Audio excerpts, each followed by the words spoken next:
2008. Bill's a strong advocate for social justice, and he has an interest in the expansion of rapid rehousing models and reducing the stigma around mental health issues. Mark joined PESP, Mark up at the end here, joined PESP after many years in the fields of occupational health and safety within the trade union movement and the New South Wales state government. Mark also works with tenants and residents' rights groups in an effort to end the exploitation of people experiencing homelessness in rooming houses. Lisa's interested in ending systemic errors and obstacles which lead to poverty and homelessness, and she has a further interest in mental health and poverty-induced eating disorders.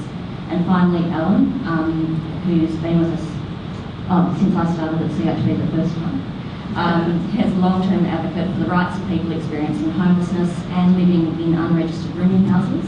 And Allan's fought for rooming house reform for years and years and years. Allan was also the 2013 winner of the Victorian Homelessness Achievement Awards for Consumer Achievement. Thanks, guys.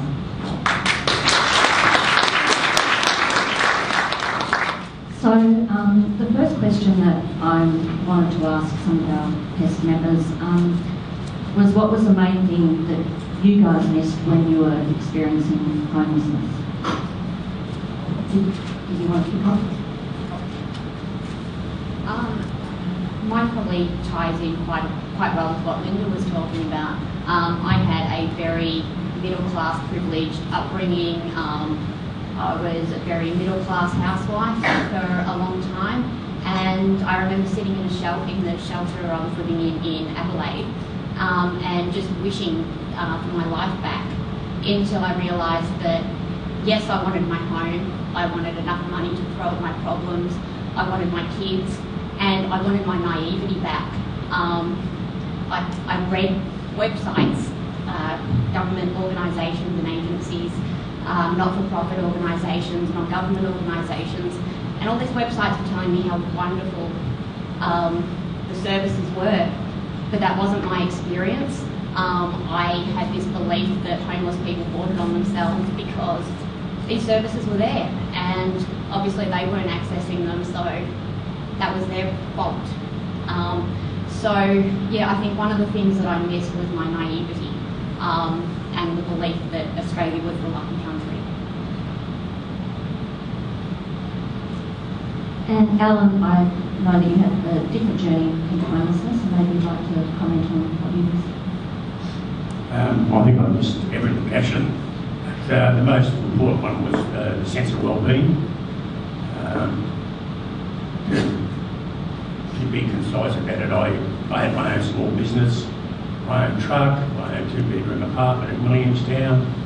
I was working 7 days a week. I didn't have a holiday for 5 years. The last 6 months I started using uppers and downers to get me, stay on the road, so to speak. And then friends of mine spoke to my doctor, and next thing, the police were at my door, and I walked into a mental asylum, which I thought when I was on the back of the dip. In actual fact, I was taken to Werribee Psychiatric Hospital, which is a very modern place. There was no bar, there was no locked doors, basically. You were given a bedroom, which was amazing. I had this whole idea of these prehistoric bluestone buildings that operated in the years previous year. So after 6 weeks of what I call rest and relaxation without any medication, but good food and sleep, on a Friday afternoon I was told I had to leave. And I'd watched this process over 6 weeks, that on Friday, we started Thursday, but on Friday, the least sick were asked to leave. And I was taken from there to a bungalow on the back of a rooming house. You wouldn't put a dog in it. If you did, you'd be in front of the magistrate's court for cruelty to animals. And after 30 seconds, the social worker left. I left 30 seconds after her and went down the road to a place called Western Lights, which was a catacomb of 110 rooms. I stayed there for 2 nights before I was woken up in the middle of the night by a uniformed person saying, "It's all right, mate, we're taking him away." And I didn't know what he was talking about. As it turned out, the person next door to me had been banging on the door saying he was going to stab me to death in the morning for some imagined reason. So I left there and slept in the back of a truck for 6 weeks. So I find that now the constant story of people, men and women who don't have dependents, fed into these so-called rooming houses which are run by convicted criminals and drug dealers. And the sense of being there is I have to get out of there at all costs. Thanks, Allan. In terms of your journeys through homelessness and through the associated poverty, what do you think maybe made the biggest difference in your life? The biggest difference in my life was I got lucky. I was in a bad way. This is as early as 4 years ago. I've been pushed around. I've slept on the streets. I'd slept in rooming houses. Went to an SRS. If people know what an SRS is, it's supported residential service, which is more like the old Kew cottages, really a place where they sent the people that they couldn't find a place to go. And when I said I wasn't happy, they put me in an old person's home, where I was 30 years the youngest person. At that stage, my mental illness really kicked in. I knew I was in trouble when the woman across the road, across the hall died, and I envied her. Then I was lucky to fall in with the Mental Illness Fellowship, which in their Doorways program got me into a house, a flat, it was subsidised in Clifton Hill. The minute I walked into the flat, there was no furniture there. They supplied the furniture, it hadn't arrived. It was the first time I smiled in several years. Since then, with their help, I'm now completely on my own. I live in a flat. I've got my dignity back. And the one thing I keep on saying, I was lucky. And if it should not be a prerequisite to be in houses to be lucky. And Mark, do you want to comment on that? Was your experience similar? Was it about getting lucky, or was it about finding the right service? Or? It was both those things, Trish, plus getting sober. It was a big help. I lucked out after a very long period of rooming house life, about 7.5 years. I hit rock bottom literally. Started a personal fight back, got some other people on board with that, but in the end, the fundamental difference to me was looking up at the caseworker that, to reflect on what Linda had to say, actually gave me some value, made me understand that I did have value to give back. Had it not been for that, I could not say where I would have ended up. But the critical and most heartbreaking thing about that is that for myself, the outcome of homelessness or from homelessness and poverty was sheer luck. And I've reflected much since that time that the one thing I would like to try and achieve in this sector through being a warrior or an outspoken advocate or whatever it takes is to change the luck and make it the normal practice. Because everyone needs to face the hope or the expectation or even the possibility that getting out of homelessness is not a matter of luck, it's a matter of society and the community living up to people's human rights and delivering them. And Lisa, do you want to also speak to that? Do you think that made a difference for you? Yeah, I have actually answered this question very, very, very differently 3 weeks ago. I had a situation occur where my address was given out to somebody who it shouldn't have been given out to by an organisation who shouldn't have given it out.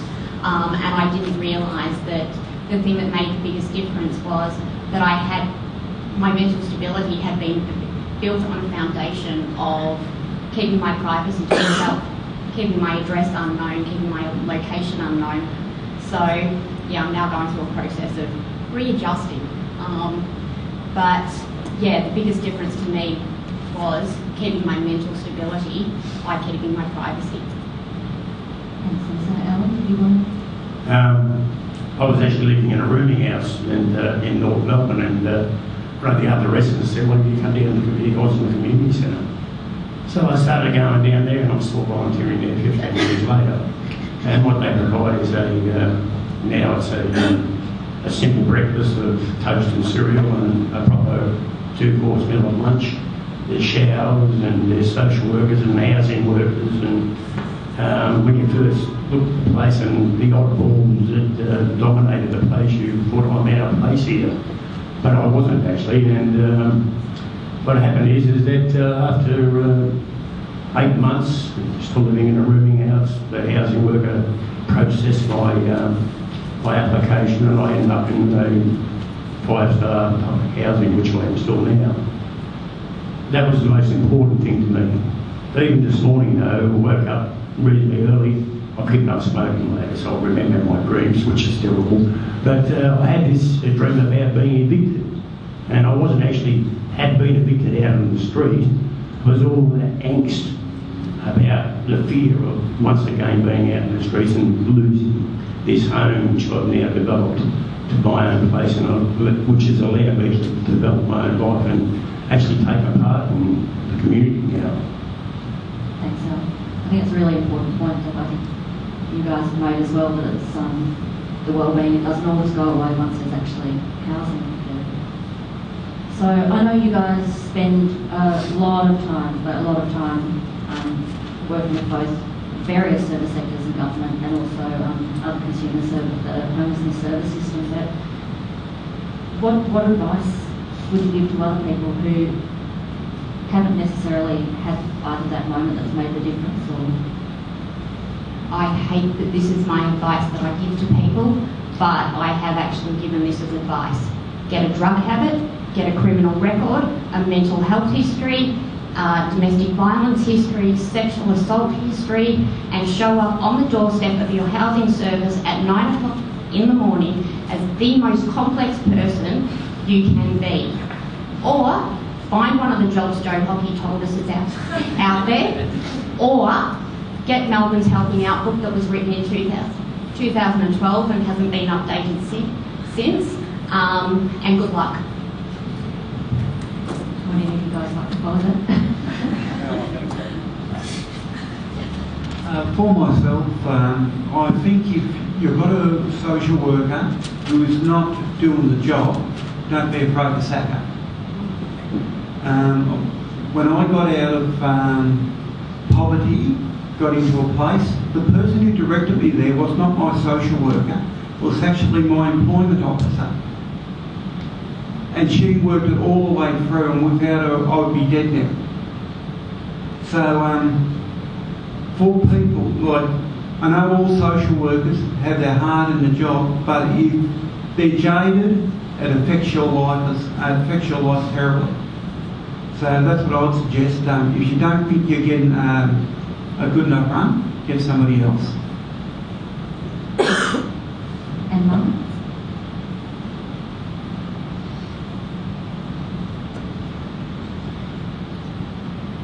Yeah, well, it's hard to pontificate from up here about how you guide or advise people how to deal with the experience of homelessness. In my own case, the first thing I have to deal with is trying to get out from under a scheme called Work for the Dole, which is about to be dropped on me from 9 a.m. tomorrow morning.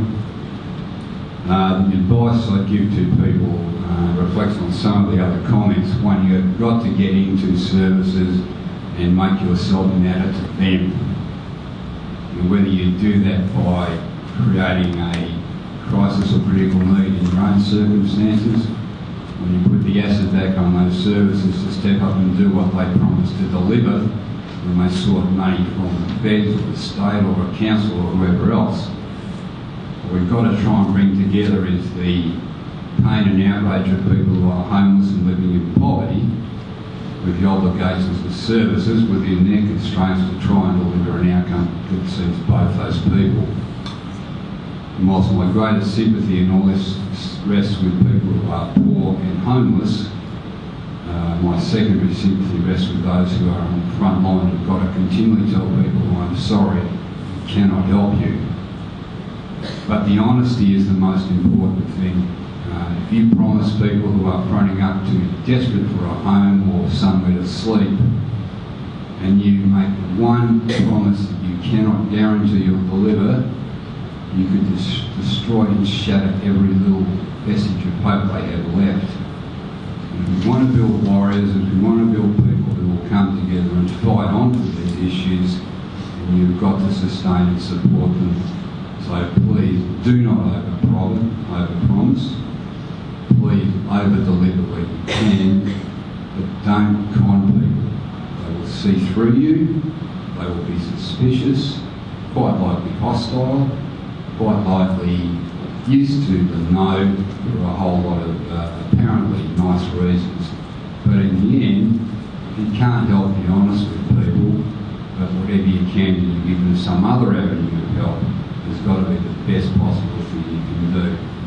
Because giving up, leaving people in the situation they've chosen or can no longer fight on, is the worst thing you can do for them. Thanks for that, Mark. I think just reflecting on that, I think that the work that PESP does just in general in terms of actually improving the service system, and this advice that you can actually teach us as workers, teach us in the field, it's really important, and you should never have to go into a service hoping or having to make yourself matter, because you should, and this is what you're teaching us as well. Allan, did you want to comment to that? Well, if I'm talking to a young bloke these days, I just tell them, yeah, get a job, go out there and look for work and get yourself out of the homelessness culture. One of the problems is that once the person becomes stuck homeless, and they're sleeping on the street or they're attending a community centre or whatever, those environments are generally dominated by negative people who are there for their own gain, be it criminal or whatever.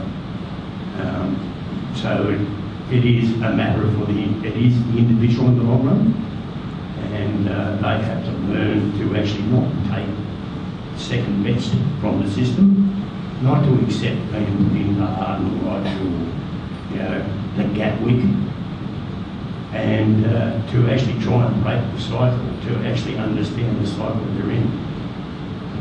I think we just become subjective to what is happening to us, and I know it's very hard for every individual, but the weight of depression and personal destruction that happens can be ongoing for year after year unless something is, unless you can break the cycle.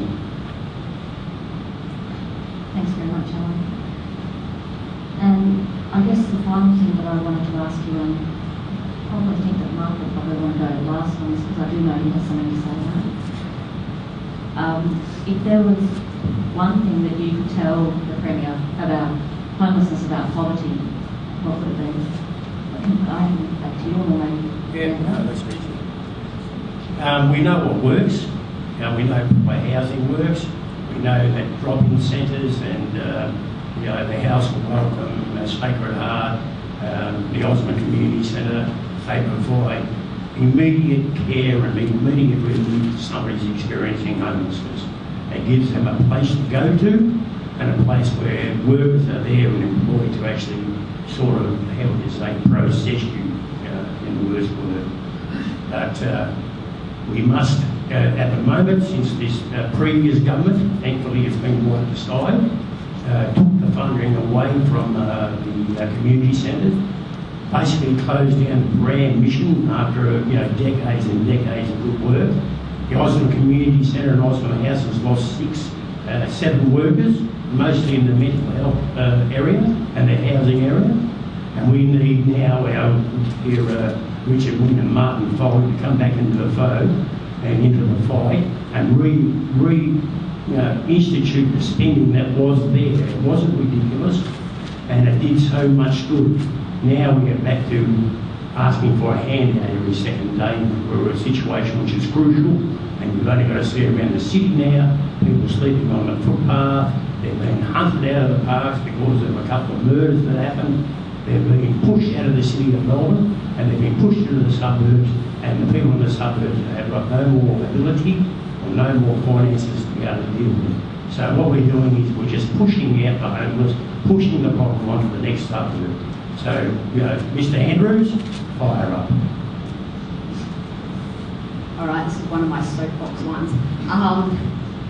Yeah, I think it would have to be that earlier this year you moved forward the legislation to protect puppies, and at state conference before the election, 13 rooming house reforms were passed to take to the election, written by Martin Foley in 2009. The only one that went to the state election was the most controversial, the fit and proper persons test that really no one seems to be able to agree on. There were 12 other recommendations. I appreciate the puppies have been looked after, but can we now look after the people? Yeah, well, what I'll say to the Premier is, remember, we're all human beings, and every person is a valuable asset. You don't ignore people because they're having a hard time, and then help out the higher end scale because their business is losing 1%. That the people down below are the ones that are really boosting up the people up top, not the other way around. So that's what I tell them, we're all human beings and we all got a right to a decent life.